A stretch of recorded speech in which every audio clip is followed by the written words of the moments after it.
जय हिंद दोस्तों, मैं हूं मोहन और आप देख रहे हैं डिजिटेक एजुकेशन। आज हम बात करेंगे कि वाटर सीमेंट रेशो क्या होता है। मतलब कि किसी भी ग्रेड का कंक्रीट अगर आप बना रहे हैं तो उसके अंदर आपको कितना पानी मिलाना होगा, जिससे कि जो कंक्रीट हम लोग बना रहे हैं वो प्रॉपर तरीके से बन जाए, उसकी वर्केबिलिटी भी काफ़ी अच्छी हो, उसकी स्ट्रेंथ भी अच्छी हो। ऐसा नहीं हो कि हम वर्केबिलिटी को बढ़ाने के चक्कर में स्ट्रेंथ को रिड्यूस कर दें।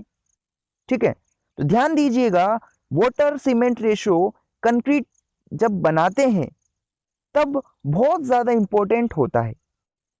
ठीक है, हम जो वाटर सीमेंट रेशो है उसके साथ अगर कॉम्प्रोमाइज करेंगे तो कहीं ना कहीं हमको स्ट्रेंथ के साथ भी कॉम्प्रोमाइज करना पड़ेगा, जो कि हम नहीं चाहते।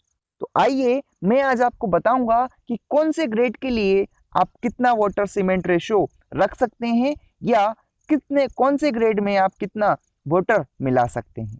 ठीक है, तो आइए स्टार्ट करते हैं बिल्कुल बेसिक से।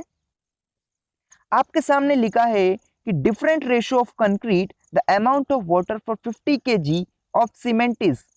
मतलब 50 किलो सीमेंट के, कह सकते हैं हम एक बैग सीमेंट के, आपको कितना वाटर उसमें मिलाना पड़ेगा वो यहाँ पर दिया गया है। Means one bag of cement में आपको कितनी क्वांटिटी का वाटर मिलाना पड़ेगा और कौन से ग्रेड में। मैं आपको बता देता हूँ सबसे पहले कि अगर आप एम क्या अगर आप ये वाला ग्रेड ले रहे हैं, ठीक है, अगर आप ये वाला ग्रेड ले रहे हैं, मतलब अगर आप M10 ग्रेड का कंक्रीट यूज कर रहे हैं तो आपको एक बैग सीमेंट के हिसाब से 34 लीटर वाटर उसमें मिलाना पड़ेगा। क्या करना पड़ेगा? 34 लीटर वाटर। ठीक है, वैसे ही अगर मैं सेकेंडली बात करूं कि अगर आप M15 का यूज कर रहे हैं, क्या M15 अगर आपने यूज किया है तो आपको 30 लीटर वाटर उसमें मिलाना पड़ेगा पर बैग सीमेंट के हिसाब से। एक बैग सीमेंट में आपको 30 लीटर सीमेंट वाटर मिलाना पड़ेगा, क्योंकि एक बैग सीमेंट का वजन कितना होता है? 50 केजी होता है, इसलिए मैं पर बैग सीमेंट बोल रहा हूँ।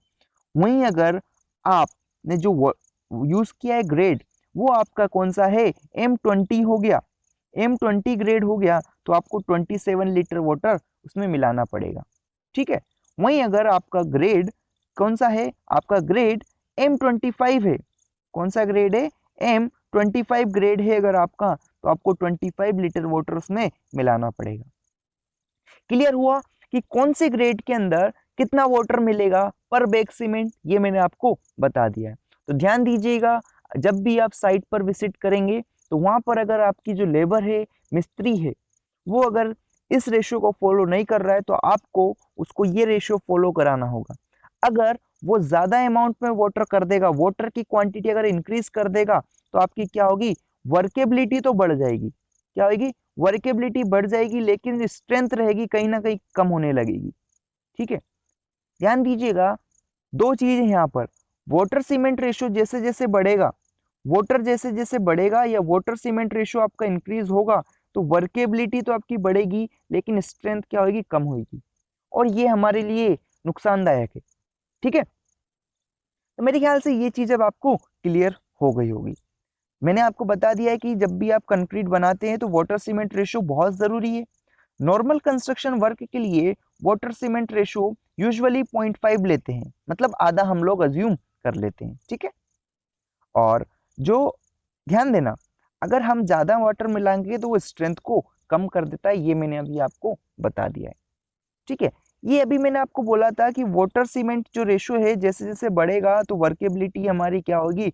बढ़ती जाएगी। इसको ही हम बोलते हैं अब्राहम लॉ। ठीक है, अब्राहम नाम के साइंटिस्ट थे जिन्होंने इस लॉ को दिया था। ठीक है, आई होप चीज यहाँ तक क्लियर हो गई होगी। अगर वीडियो हेल्पफुल है तो लाइक करें, शेयर करें एंड चैनल को सब्सक्राइब करें।